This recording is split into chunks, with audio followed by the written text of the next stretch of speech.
answer that question. I'll answer the question. You want answers? I think I'm entitled to. You want answers? I want the truth! You can't handle the truth. Well, do any of you remember that little movie clip scene? Well, for those of you who do, you probably know where this is going, but let me update a few of you. Tom Cruise is an actor who's been around for a long, long time, and one of the movies he made was Top Gun, and it was a smash hit, but that was many, many years ago, at least in movie and in current pop culture time. But right now, he's had a long sequel, which is called Top Gun, and it is the Maverick version.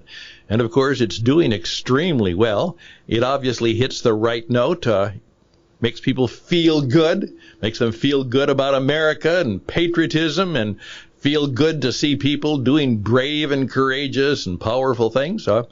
They hit it just right, and he's made a lot of money already, and of course they're going to make a whole lot more. But Tom Cruise was also known for a film a number of years ago, which was also very controversial, but it was very tough, because it was not only Tom playing the role of a Navy lawyer, and Jack Nicholson playing the role of a Marine commander. And just so happened that something had gone wrong, and one of the young Marines was going through a hazing, which eventually took his life, and as a result of that, there was a conflict as the Judge Advocate Corps, the judge in the military, made their appeal that this commander should be held responsible for the young Marine's death. And that was the confrontation that took place, and Jack Nicholson cries out when he says, "I want the truth." He makes that classic line, "You can't handle the truth."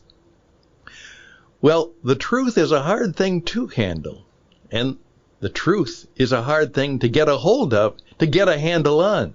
So I thought we might talk about how we perhaps communicate and try and tell the truth in these troubled times. That will be an interesting idea, I guarantee it. My name is Stan Houston. This is Interesting Ideas, brought to you by What It Takes Radio, a podcast and product publishing service, and we'll be glad to help you. But right now, we're going to help you by bringing you this program. It starts right now.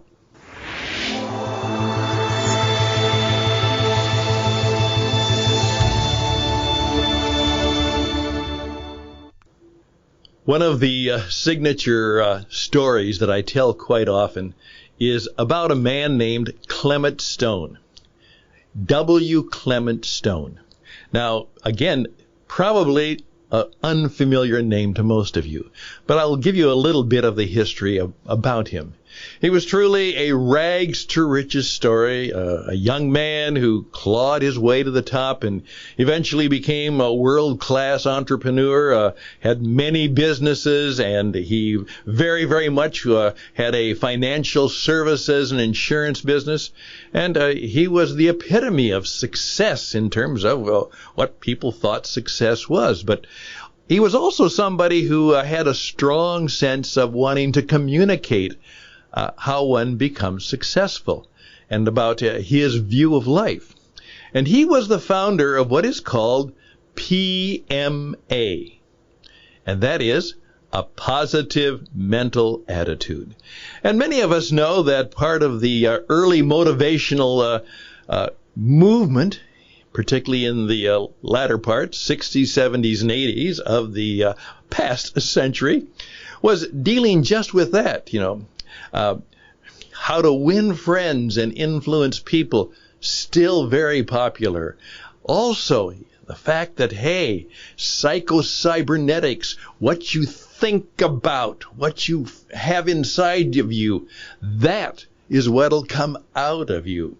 And so the idea is what you think is how you behave, and how you behave is what you become. And so, the positive living, the power of positive thinking. Those were the things that very much captured many people's hearts, minds, and they're all good. We probably should go back to them and revisit some of them from time to time. But of course, what has happened is we've become a little more diverse in our cultural appreciation of things. And let's face it, we've become a much more cynical and skeptical people. And that's probably not very good, because usually people who are skeptical and cynical are not people who achieve a great deal of things. The positivity, the grateful spirit, those kind of things truly are a part of what W. Clement Stone said. You know, you have to have a positive mental attitude. And that's true. And I hope that you are working on that, because many people don't realize still how important positive, joyful, fun-filled, entertaining, making people smile is a part of successful living. I oftentimes tell people that I'm absolutely convinced that Jesus was funny. Someone has said that some of his teachings, actually, you have to understand that he's being a little bit sarcastic with a smile. He's saying things to shock people. He's in the world to tell people that, hey, there's a new way to live. Now, Clement Stone, however, and he was well known for this, and when you see pictures of him, he's impeccably groomed, you know. His hair and his stature and his clothing, I mean, it is class. By the way, I'm going to have a program on what is class today. He was first class, and he always lived, looked, and was first class. But in a moment of real freedom and real truth, he confessed at this point. He said, yes, I've been very, very successful, and I'm very, very grateful for my success, and I certainly believe in a positive mental attitude. But let me tell you a secret. One of the things that helped me be successful, because not everything was easy. There were just an incredible amount of hard things and hard times, and very difficult things. And he said, what really helped me, along with my positive mental attitude, was that I always sought to have the courage to face the truth. I always sought to have the courage to face the truth. I put that over my desk. I still have it. Have the courage to face the truth. And it will come to us in many ways. And most of them we won't appreciate, and that's going to be what we'll talk about in the second part of the program, and how you deal with that. But can we truly say, God, give me the courage to face the truth? I have what I also sometimes do as a little slogan. All I do is do a T and then a 9. T9. And you know what the T9 stands for? Tell the truth. Tell the truth. Tell the truth. 9 words. They are powerful words. Tell the truth. Tell the truth. Tell the truth. T9. Well, that's where we're going. What I'd like to do now is tell you that telling the truth is oftentimes not the best way to get the results you want. Telling the truth, the way most of us do it, may not be very successful today. And so what I'm going to suggest, I'm going to give you an original Houstonism, and this is my little motto about truth-telling that will be very helpful, I believe, for your life and your business. So it's not about necessarily always telling the truth, but it's about doing something else with the truth. I hope you'll come back. Hi, I'm Stan Houston. These are interesting ideas, and that's the name of our program. We want you to do three things. First of all, we'd like you to have the courage to face up and say, I'd like to tell the truth on your program and show my story. Why don't you do that? Don't just sit there. Volunteer to do something you haven't done before. So reach out to me at stanhouston@gmail.com, stanhouston@gmail.com. And perhaps you might say, I could use a little teaching and faceful telling the truth for me and my business right now. And perhaps you could help me do that. Well, that's what we do, and we do it pretty well. So if there's a way in life and business, particularly in those of you who are building an entrepreneurial or a startup business, there are ways that we can help you. And we would love to have that opportunity to do just that. Stan Houston. stanhouston@gmail.com. We'll be back.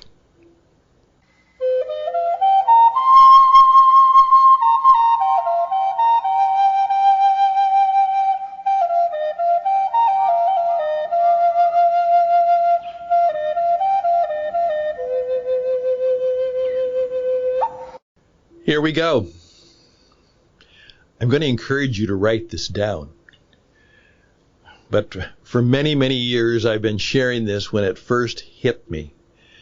And as a business coach, it changed everything about how I did things and perhaps even how I live my life in so many ways.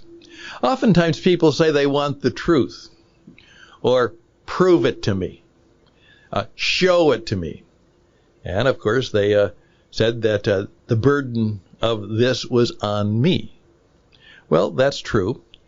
If you are a communicator or presenter, the burden of proof and truth is on you. But also, let's be realistic to understand this. And here we go. Number one, a truth told is good. Unfortunately, it's seldom heard. Can I say that again? A truth told is good, but people don't hear it. It goes right by them. They ignore it. They reject it. They don't pay any attention to it. You told them the truth, but nothing happened. They didn't necessarily believe it. They ignored it. Nothing happened because you told them the truth. And it came from you to them. Okay, a truth told is good. It's good to tell the truth, but it's seldom heard. Number two, but a truth revealed has greater yield. What if you do something that kind of shows people? You reveal it to them. And then they can see what it might be. A truth revealed. It's a revelation. They see, experience, hear, something that all of a sudden they say, oh, I didn't know that. That's interesting. A truth revealed has greater yield. But here's the big one. Number three. But a truth discovered is best of all. My job and your job as a coach, teacher, communicator, business leader, a person of influence, is to do things in which all of a sudden people by themselves, or perhaps a little bit with your help, but they discover the truth for themselves. They discovered it. They found it. They understand it. Discover the truth for themselves. And number four, a truth imposed is no truth at all. I'm sorry. But when it comes to communication and relationships, when we impose the truth on people, it's not truth. Not to them. A truth imposed is no truth at all. So remember that when you're a boss, when you're a leader, when you're a communicator, when you're a parent, when you're a politician, whatever you happen to be about in which you are trying to influence people and lead people and help people, a truth discovered is best of all, and a truth imposed is no truth at all. I would encourage you to remember that for the rest of your life. If you'd like me to tell you more about that, or literally send it to you, I'll be glad to do that. StanHouston@gmail.com. StanHouston@gmail.com. Yeah, even though the Tom Cruise character was the hero of that film, in effect, Jack Nicholson, who was the bad guy in that film, actually told a significant life truth. You can't handle the truth. The best part of life will come to those people who have the courage to face the truth, and then they know how to handle the truth. And then what do they do? Well, we'll close that up.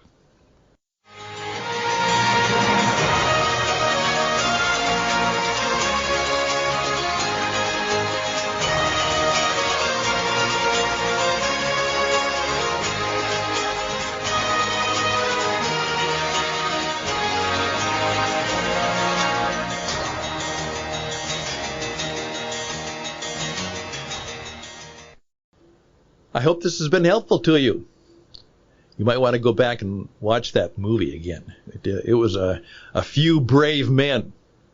And there it was, Tom Cruise and Jack Nicholson. And that's a classic scene. Also, if I can help you in any way, when it comes to whether you are in leadership or sales or whatever, if you can help people, if you can discover ways to help people discover the truth, rather than trying to just tell them the truth, and in fact, even impose the truth, you'll be much better, not only at what you do, but who you are. So reach out to me at StanHouston@gmail.com, StanHouston@gmail.com. And you will also discover that as we go through this week, that one of the best ways to help people discover the truth is to tell a story. One of the best ways to help people discover the truth for themselves is to tell a story. That's coming up. All the best and blessings to you in these difficult times. And there are challenges that are before us. There are perhaps difficult times before us. And I'm hoping that all of us will have the God-given courage, because that's what it's going to take, not only to face the truth, but handle the truth, but then, most importantly, in some of the best ways possible, share the truth about what it means to truly live fully alive and live well. Bye for now.